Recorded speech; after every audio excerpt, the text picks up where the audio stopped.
Eu quero cumprimentar a todos com a paz do Senhor. Aqui estamos mais uma vez para darmos continuidade à nossa disciplina, né? Ramatiologia. Então, estamos aqui mais uma vez. Acredito que nesta oportunidade nós seremos, vamos dizer assim, bem-sucedidos na presença do Senhor nosso Deus, porque estamos estudando as Sagradas Escrituras, né? Sagradas Escrituras. Então, você como um bom estudante da Bíblia Sagrada, acredito que você já está aí ao seu lado, né? O caderno, ou um papel para as anotações, a caneta, e não pode faltar a Bíblia Sagrada, né? Porque o nosso objetivo nessa disciplina é falar das Sagradas Escrituras, é abalizar. Lógico que não podemos dispensar o que pensam os teólogos, o que pensam os filósofos, né, o que pensam os outros estudantes da Bíblia, mas nós temos que colocar, vamos dizer, em prática, em ação, o estudo das Sagradas Escrituras. Com esta ressalva, irmãos, sem desprezar os demais ramos que vêm nos auxiliar nesta tarefa, né? Nesta caminhada maravilhosa que é estudar a Palavra de Deus. E nesta noite vamos ler nosso texto precioso lá de Romanos, capítulo 3 e versículo 23, que vai nos dizer: pois todos pecaram e carecem da glória de Deus. Amém? Vamos orar. Amado Deus, querido Pai, obrigado, Senhor, pela oportunidade de estar na Tua presença mais uma vez. E nesta oportunidade queremos já Te agradecer pelo privilégio, pela honra, Senhor, de ter nesta noite a liberdade, Senhor, a vontade, o desejo, Senhor querido, de falar sobre as Sagradas Escrituras, Pai. Assim, Pai, nos conduza, Senhor, dentro deste período, desta aula, Senhor, e que possamos juntos, nesta noite, nesta oportunidade, sermos abundantemente abençoados por Ti, Pai. No nome de Jesus, eu te peço e te agradeço. Amém. Então, queridos, vamos lá. Vamos na sequência, né, ao nosso estudo. Na nossa nessa disciplina, né, na quarta aula, nós estudamos a origem do pecado no pessoal de Adão, né? O que aconteceu? Aí o pecado, nós aprendemos lá que o pecado não é eterno, o pecado não se origina na limitação do homem, o pecado não se origina na sexualidade, o pecado se origina num ato livre de Adão, né? Na vontade de Adão. E na nossa aula de hoje, nós vamos, como tema, as consequências imediatas do pecado de Adão. Será o nosso tema, né? As consequências imediatas do pecado de Adão. É o que nós vamos abordar nesta oportunidade, né? E nessa oportunidade eu também quero deixar para os irmãos aquilo que nós vamos comentar, né? Aquilo que nós vamos falar. As consequências imediatas do pecado de Adão. Vamos primeiro para o seu efeito sobre o relacionamento deles com Deus, seu efeito sobre sua natureza, seu efeito sobre seus corpos, seu efeito sobre o meio ambiente. Serão os nossos pontos nesta oportunidade, os quais procuraremos junto com vocês, né, com a contribuição daqueles que assistem, depois fazem um comentário, deixam o seu like, né, tá certo? Então vamos lá, as consequências imediatas do pecado de Adão. Porque não dizer imediatas, de longo alcance e atemorizantes. Foram as consequências do pecado de nossos primeiros pais, né? Podemos ver. É difícil para nós reprimir o desejo de saber o que teria acontecido se eles não tivessem pecado. Mas as Sagradas Escrituras nada dizem a respeito, né? E faremos bem em evitar especular sobre aquilo a respeito do que Deus não houve por bem nos dar uma revelação definida. Né? Cuidado, né? Podemos assumir, não obstante, que as consequências da obediência teriam sido tão grandiosas na direção certa quanto as consequências da desobediência foram na direção errada. Além disto, não podemos ir, né? Devemos voltar a nossa atenção para as coisas que aconteceram, examinar as consequências do pecado, né? Sobre os dois aspectos, né? Dois aspectos. Em seu efeito sobre Adão e Eva e em seu ambiente. E sobre sua posteridade através deles, né? Então trataremos deste um último em um outro momento, com certeza. Né? Os efeitos do pecado, né, irmãos? Vamos considerar os efeitos os efeitos de pecado sobre Adão e Eva e sobre seu meio ambiente. O terceiro capítulo de Gênesis é nossa principal fonte de informação, né? É lá que a gente vai buscar os fatos, né, uma informação sobre isto, né? Vamos buscar lá. Mas existem também outras passagens que tocam no assunto, né? Que também não passam de largo, eles realmente focam e falam alguma coisa a respeito do tema. Podemos notar aqui que o primeiro pecado teve um efeito sobre a relação de nossos primeiros pais com Deus, sobre a natureza, sobre seus corpos e sobre seu meio ambiente. Né? Nosso primeiro ponto aqui, tratando aqui, seu efeito sobre o relacionamento deles com Deus. O que aconteceu, né? Antes da queda, Deus e Adão estavam em comunhão um com o outro. Após a queda, essa comunhão foi quebrada. Né? Não existia. Ou seja, podemos até dizer, Deus se aborreceu. Né? Ou Deus ficou desgostoso, ficou insatisfeito, né? com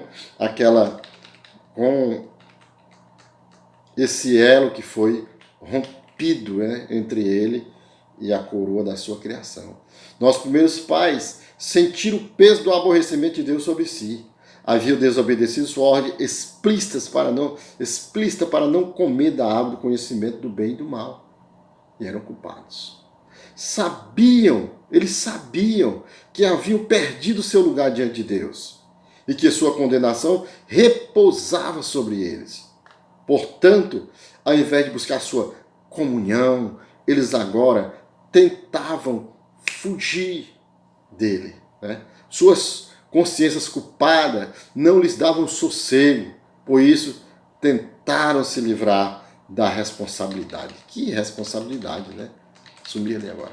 Adão, vamos lá. Adão disse que Eva, a mulher que Deus lhe havia dado, o havia levado ao pecado. Eva acusou a serpente. Eram culpados, mas tentaram jogar a responsabilidade por seu pecado sobre outrem. Né? Não assumiram. Ficaram procurando uma saída. E a saída mais fácil que muitas das vezes as pessoas encontram ou procuram encontrar é jogar a culpa em outras pessoas pelos seus erros e pelos seus fracassos. Né? Nossos primeiros pais também não trabalharam de maneira diferente. Né? Seu efeito sobre a natureza. Quando saíram das mãos do Criador, eles eram não apenas inocentes, mas também santos.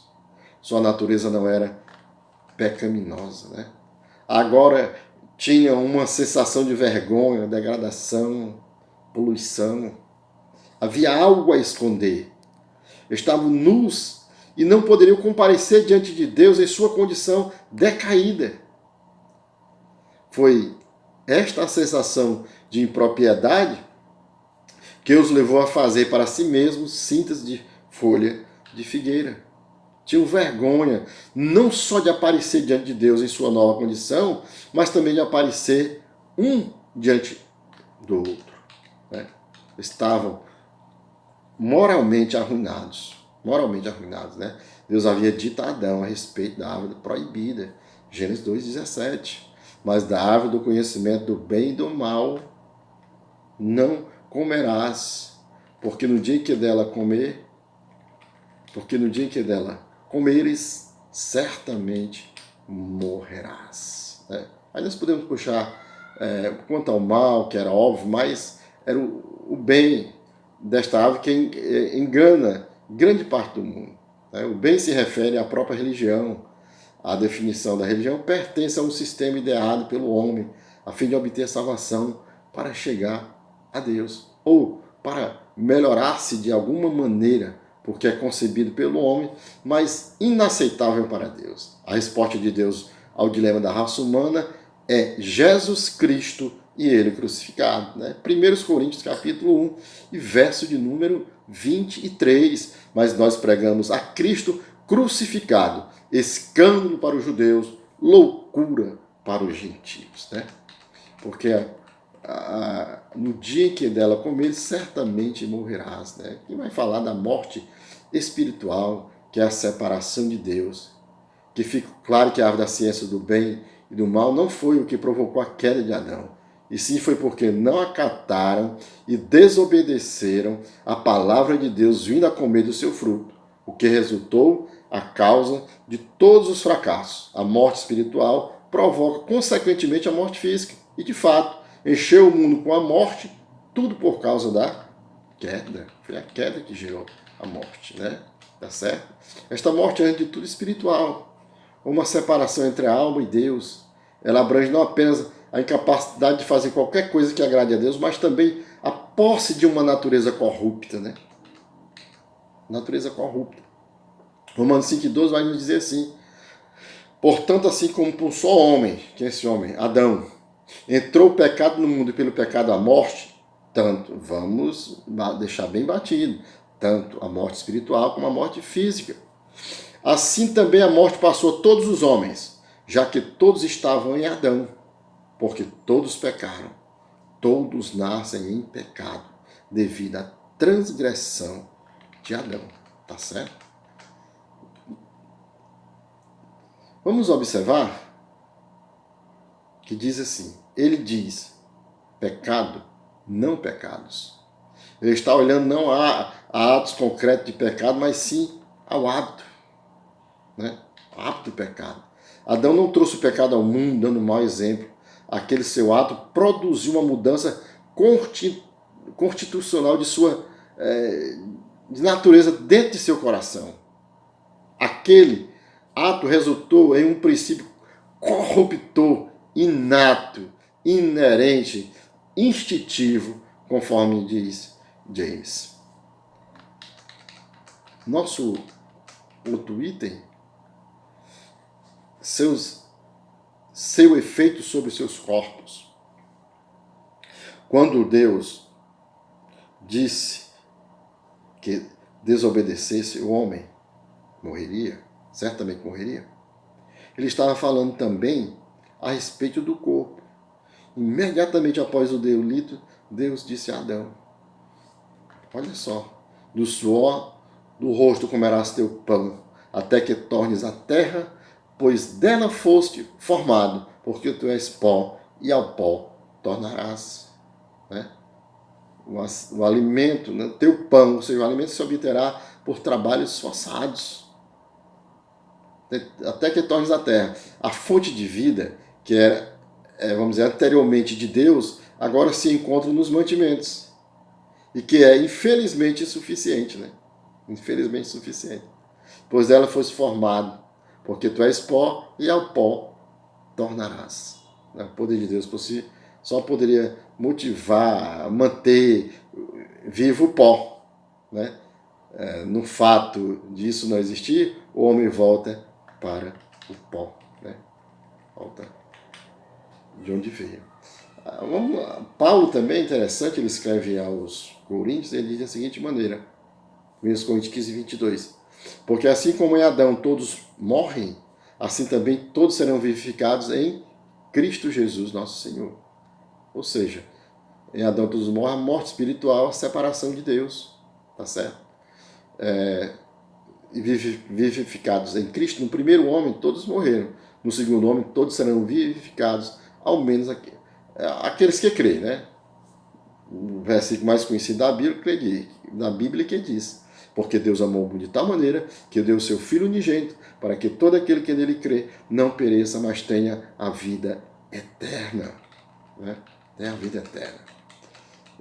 Fazem referência principalmente à morte física. Paulo está tratando aqui do assunto da ressurreição física e a sobrepõe ao fato da morte física, né? A ressurreição. Quando ele diz que, portanto, assim como só homem Adão, entrou o pecado no mundo pelo pecado da morte, né? Ele quis dizer, todo mal penal, morte espiritual e eterna, bem como a dissolução de todo o corpo. É uma sentença só. Smith diz o seguinte: o fato da ressurreição ser parte da redenção leva por inferência a posição de que a morte do corpo é uma parte do mal ou castigo que foi a consequência do pecado e da qual a redenção deve nos livrar. O pecado original.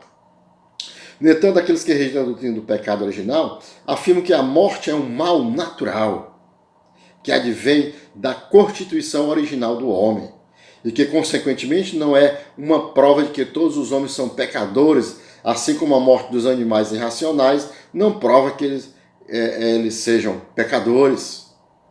Ora. Basta nos dizer que os homens não são seres irracionais e que as Escrituras ensinam que a morte física faz parte do pecado. Ponto. Gênesis 3,19, né? No solo teu hoje comerás o teu pão, até que tornes a terra, pois dela foste formado, porque tu és pó, e ao pó tornarás. Vamos.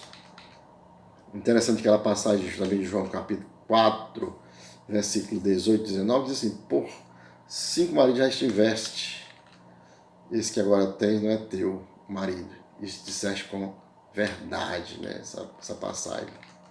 Deve ter dado um susto especial, mesmo considerando que ela sabia que ele não a conhecia, né? Além disso, os samaritanos adoravam 5 deuses, então ele ia mostrar que sua adoração de 5 deuses pagãos tinha muito que ver com seus problemas domésticos de ter 5 maridos, né? O homem com quem ela estava vivendo não era seu marido, quer dizer, nem era um dos 5, né? O João 4,19 vai dizer: o Senhor disse-lhe à mulher: veja que tu és profeta. Vocês tinham que ver com a crença dos samaritanos e sua interpretação de quem teria que ser o Messias, né? Mas, caminhando aqui dentro do nosso ponto, o consolo e a promessa, que é importante, né? Quando ele fala lá em João, capítulo 14, versículo 1, não se turbe o vosso coração, credes em Deus, credes também em mim. Cristo disse imediatamente depois de predizer a renegação vergonhosa de Pedro: não se turbe o vosso coração. É simplesmente, credes em Deus, credes também em mim, é simplesmente ter fé nele, assim como eles tinham fé em Deus. Esta é a sua revelação mais suprema e mais completa de si mesmo como Deus, né? Chega no 2 ele vai dizer assim: na casa de meu pai há muitas moradas, se não for assim eu vos teria dito, pois vou preparar-vos lugar. Há muitas moradas. Dá a entender que o céu é um lugar grande, é em realidade um lugar tão grande que suas possibilidades ultrapassam a imaginação e excedem a nossa compreensão. Não é verdade?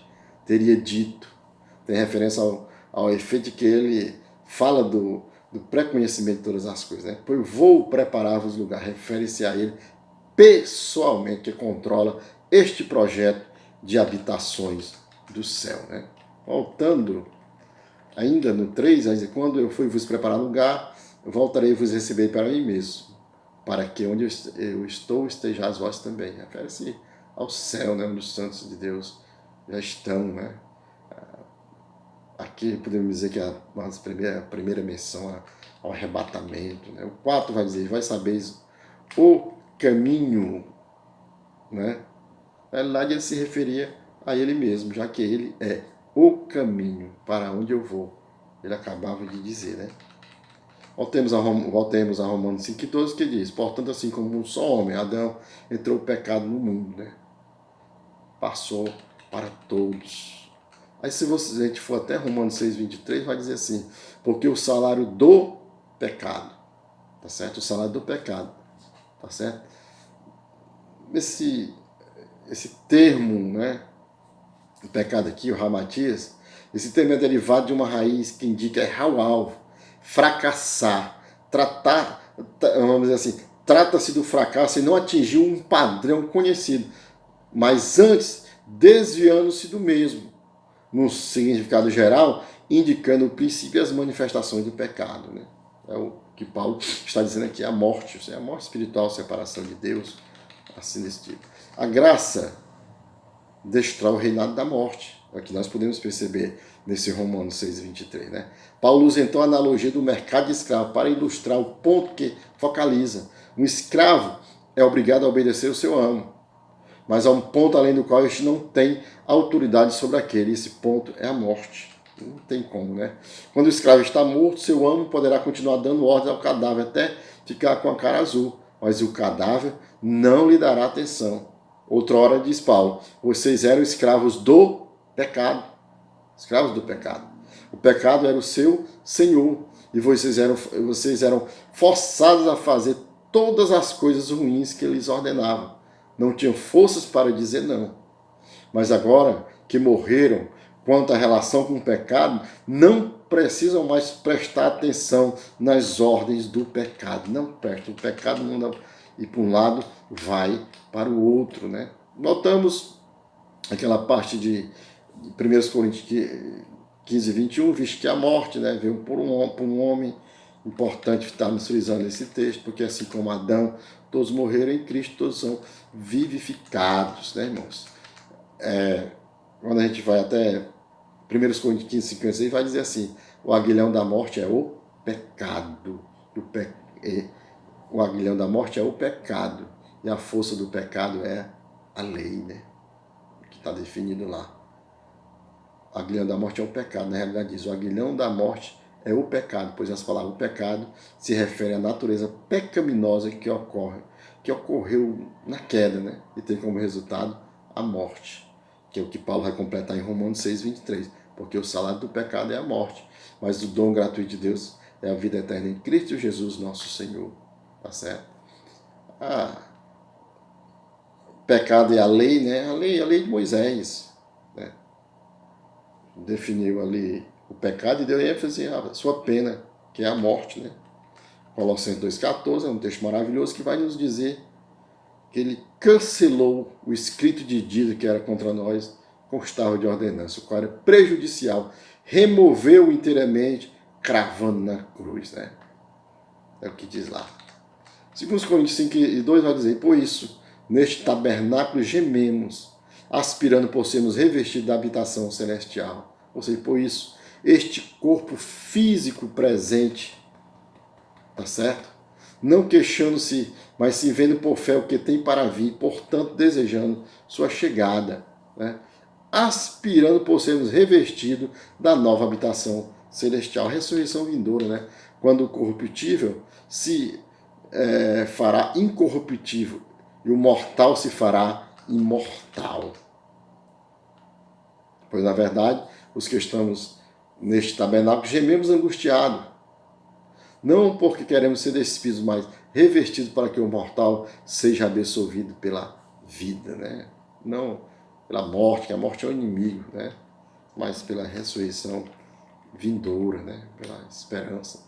Aí Paulo escreve a Timóteo, 2 Timóteo 1:10, diz assim: e manifestado agora pelo aparecimento de nosso Salvador, Cristo Jesus, o qual não só destruiu a morte, como trouxe a luz e a vida e a imortalidade mediante o Evangelho. Tudo está inserido ali em Jesus e o que ele fez na cruz, né, irmãos? Depende a nossa eternidade, né? Há outro ponto de vista a respeito da origem da morte, né? O homem está subentendido, foi criado mortal, mas tinha o privilégio de conseguir a imortalidade por meio da árvore da vida, né? Mas por ter comido da árvore do conhecimento do bem e do mal, ele perdeu sua liberdade de comer da árvore da vida. Vejam só, né? Foi expulso do jardim, está lá em Gênesis capítulo 3, 22. Por isso que eu lhe disse que nosso encontro hoje vai muito por Gênesis 3, né? A expulsão do jardim. Então disse o Senhor Deus: eis que o homem se tornou como um de nós, conhecedor do bem e do mal, assim que não estenda a mão e tome também da árvore da vida e coma e viva eternamente. Né? Viva eternamente. Imaginemos já o pior. Vamos imaginar o pior.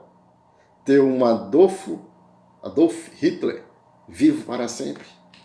Imagina aí. O Senhor Deus, por isso, lançou fora do jardim do Éden. Em efeito, se tratava de um ato de misericórdia. O homem é expulso do jardim, pois se viesse a comer da árvore da vida, ele perpetuaria a sua própria desgraça. Mas o amor de Deus por ele, embora decaído e culpado, é tão forte que ele o acompanha ao exílio. Como também através de Jesus Cristo, o Filho unigênito de Deus, que se entregará em sacrifício, né? Que se entregara em sacrifício. O Senhor mostrará a Adão e a todos que seguem o Senhor como voltar ao paraíso. Infelizmente não há confirmação de que Adão e Eva colocaram sua fé no Senhor. Desgraçadamente, incontáveis milhares de milhões seguiram o mesmo exemplo. Mesmo exemplo. O 3:24 vai dizer: e expulso o homem, colocou querubins ao oriente do jardim do Éden, e o refugiu de uma espada que se revolvia para guardar o caminho da árvore da vida. Né? Expulso o homem implica a ideia de força e desgosto, né? A expulsão do jardim do Éden. Então os querubins, né?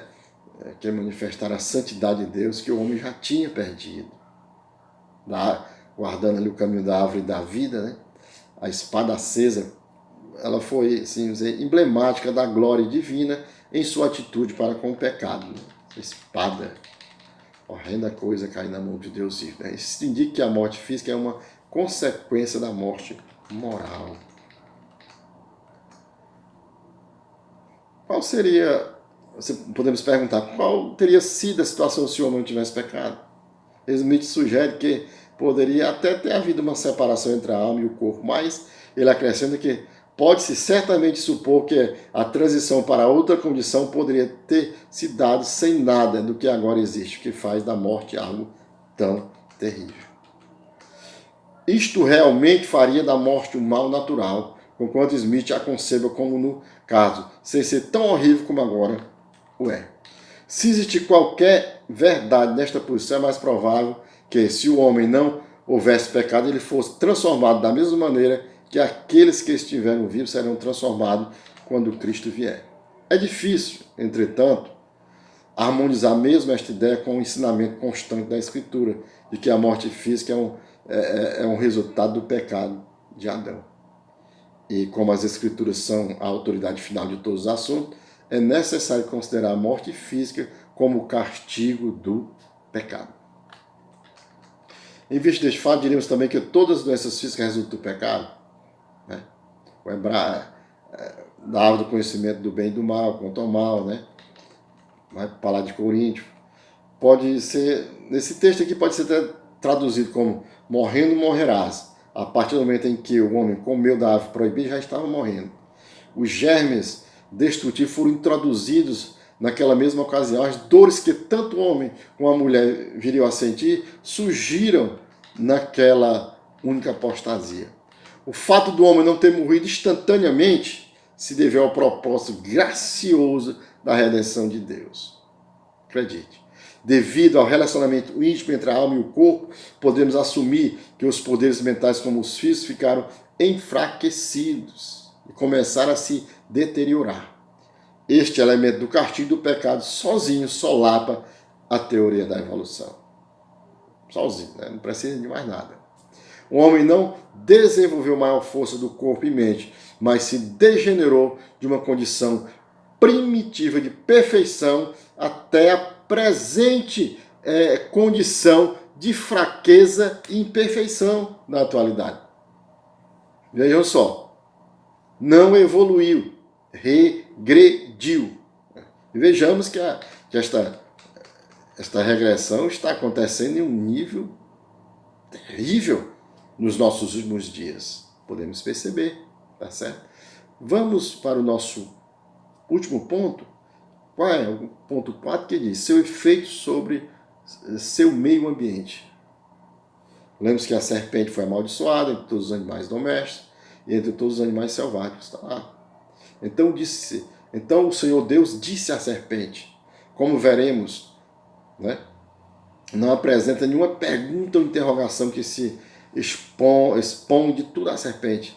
Deus o julga. E é para ouvir esta sentença que o casal culpado escuta a primeira promessa a respeito de Cristo. Viste que isso fizeste, maldita és entre todos os animais domésticos e o és entre todos os animais selváticos. Né? Isso refere-se a este animal reduzido possivelmente do lugar e posição mais alto do reino animal ao mais baixo. Né? Rastejarás sobre o teu ventre e comerás pó todos os dias da tua vida. Né? Se de fato a serpente era um instrumento involuntário nas mãos de Satanás, acredita então que o Senhor não teria amaldiçoado este animal. Né? É evidente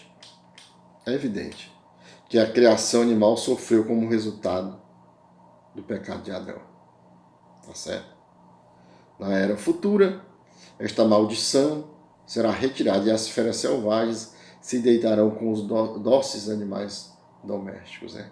O lobo habitará com o cordeiro, o leopardo se deitará junto ao cabrito. O bezerro, o leão, novo e o animal cevado andarão juntos. E um pequenino os guiará. Isaías capítulo 11, versículo 6. Né? O caráter da natureza, do planeta, que inclui todos os seus habitantes e ainda a criação animal aqui me referindo, voltarão para a sua posição como antes da queda. Né? 11:7. A vaca e a ursa pastarão juntos, comerão juntos, né? E as suas crias juntas se deitarão. O leão comerá palha como o boi. Esta passagem claramente nos diz que a natureza carnívora do reino animal será mudada totalmente e para sempre. A criança de peito brincará sobre a toca da áspide e o já desmamado meterá a mão na cova do basilisco, embora algo da maldição ficará sobre a serpente no milênio, pois ela ainda se retorcerá no pó. No entanto, a parte mortífera será retirada. Gênesis 3,14. Não se fará mal nem dano algum em todo o meu santo monte, porque a terra se encherá do conhecimento do Senhor, como as águas cobrem o mar. O santo monte, né? Vai ser a morada de Cristo durante a idade do rei, e será Jerusalém. E desde esta posição sairá o conhecimento do Senhor, que cobrirá toda a terra. A Isaías 65:25 diz: o lobo e o cordeiro pastarão juntos, e o leão comerá palha como o boi. O pó será a comida da serpente, não se fará mal nem dano algum em todo o meu santo monte, diz o Senhor. É Romanos 8:19, que vai falar daquela ardente expectativa da criação, né? Aguardando a revelação do Filho de Deus. Pois é o que Paulo diz lá, continua 20:21, né? 22 vai dizer: porque sabemos que toda a criação é um só tempo, geme e suporta angústias até agora. Né? Podemos perceber aqui, nessa passagem, está aqui apoiada neste último versículo: a criação animal desfrutará da benevolência do governo do Messias, mas a serpente, quer dizer, Satanás, será forçada a comer o pó. Esta é uma maneira fina e assombrosa que expressa, né, a sua impotência e degradação perpétua, né? Uma linguagem figurada. Entretanto, a serpente, embora que a maldição não será tirada, se tornará inofensiva. Em lugar de alimentar-se dos animais, aves e répteis, se alimentará da comida que lhe for atribuída no decreto primitivo. Não afligirão, não será feito mal e nem dano algum em todo o meu santo monte, diz o Senhor. É a repetição lá de Isaías capítulo 11, versículo 9, né? Quando ele fala não se fará mal nem dano, né? Tá certo? Essa palavra. Em ambos os casos, irmão, não devemos tomar o sujeito da frase como limitado a somente os animais. O significado é que não haverá violência de nenhuma classe, nem pelo homem, nem por animal, no período especificado.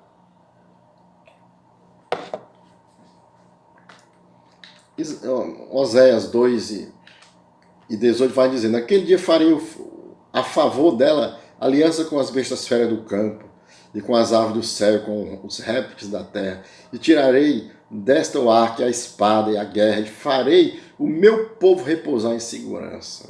Promessa através do profeta Oséias. Naquele dia farei também um pacto por eles, refere-se ao novo convênio, que Israel aceitará imediatamente depois da segunda vinda.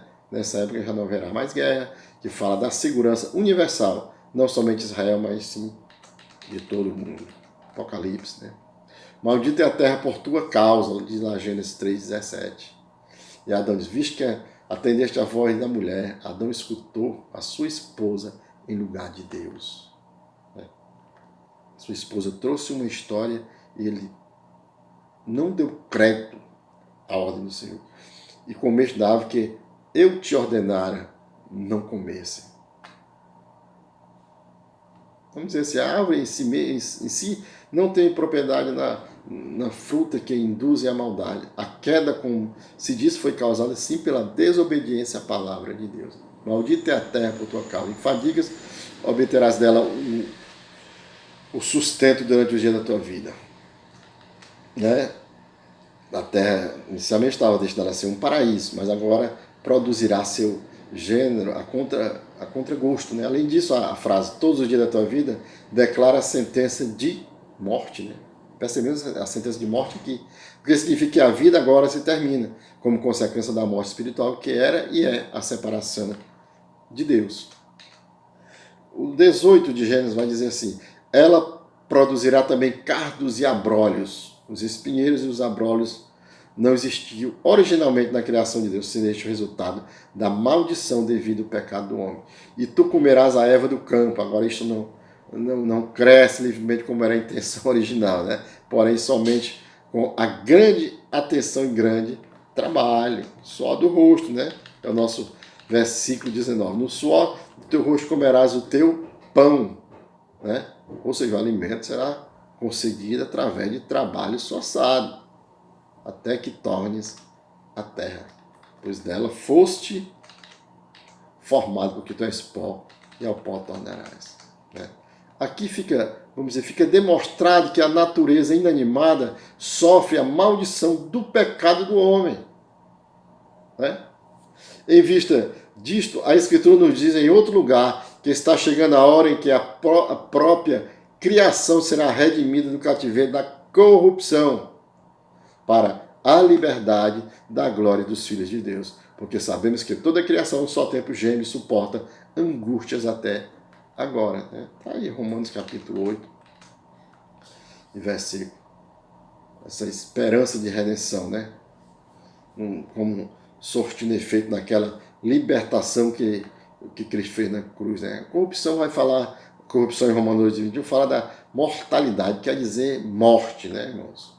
Dos filhos de Deus, para a liberdade da glória dos filhos de Deus. Quando o homem caiu, a criação caiu.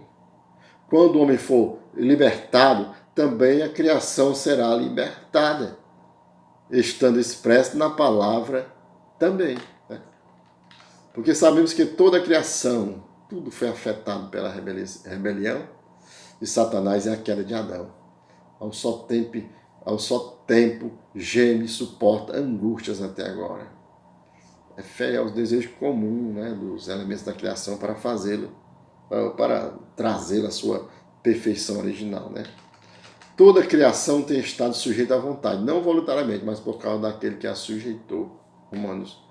Pois toda a criação está sujeita à futilidade. Né? A queda de Adão assinalou a queda da criação. Não voluntariamente, a criação não pecou. Justo como tal, não possa pecar, mas se fez sujeito ao resultado do pecado, que é a morte. Vejam só, né? Vejam só. Pecado que é a morte. A criação está sujeita a esta vaidade. Né? A criatura, a ideia de futilidade, frustração, vaidade, né?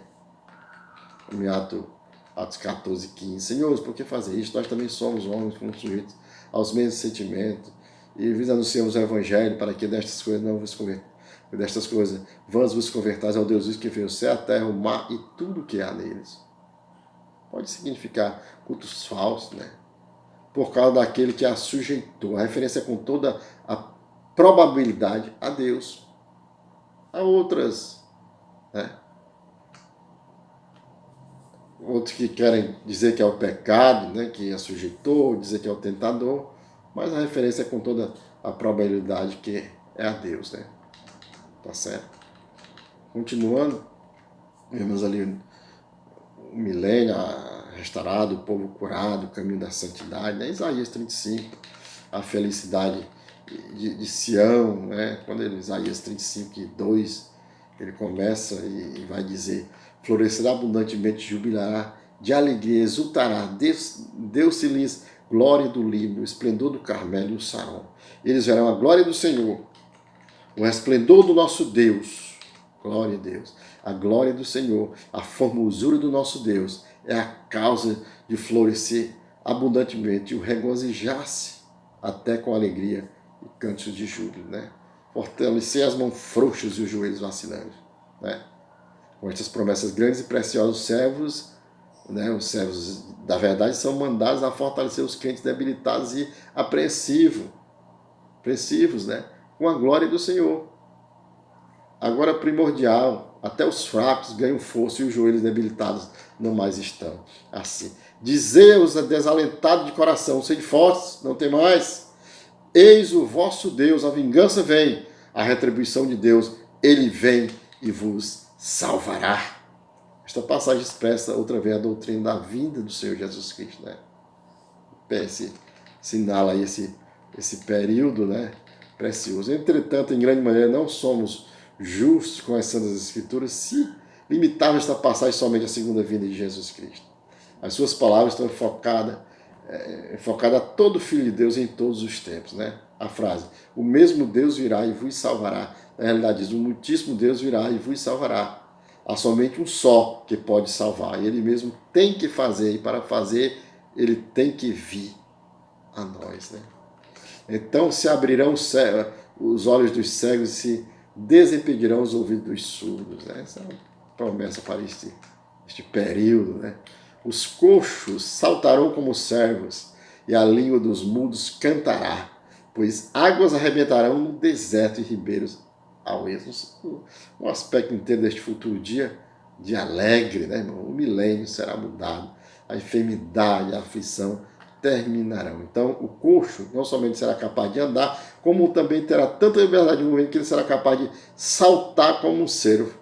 E o mundo não somente será capaz de falar, como também cantar. Entretanto, no sentido espiritual, isso tem até, vamos dizer assim, um significado maior. Devido à queda, os homens ficaram coxos espiritualmente, além de serem mudos espiritualmente. Então, todos os tais dançarão no espírito e cantarão os seus louvores. Devido à queda, o mundo é um ermo. Mas nessa oportunidade, as águas e os arroios, que significa o Espírito Santo, farão que o deserto floresça como a rosa, né? Meu Jesus. A areia embraseada se transformará em lagos e a terra sedenta em mananciais de águas. Onde outrora viviam os chacais, crescerá a erva com canas e juncos. Os chacais fazem o seu lar no deserto arenoso, né? Eles serão desterrados e as suas guaridas convertidas em pastos verdes. Muitas nações do mundo atualmente não podem alimentar-se devido à terra seca. Esta passagem declara o fato de que toda a terra nesse tempo se converterá em terra fértil. Mananciais de água correrão pelo chão do deserto, que nesse tempo se converterá num jardim precioso. Áreas desérticas, dada a desolação deste tempo, serão pastagem gordas para apacentar o gado. Meu Deus, né? E ali haverá, o 8 vai dizer, ali haverá um bom caminho, o caminho que se chamará o caminho santo. E o mundo não passará por ele, pois será somente para o seu povo. Quem quer que por ele caminhe não errará, nem mesmo o louco.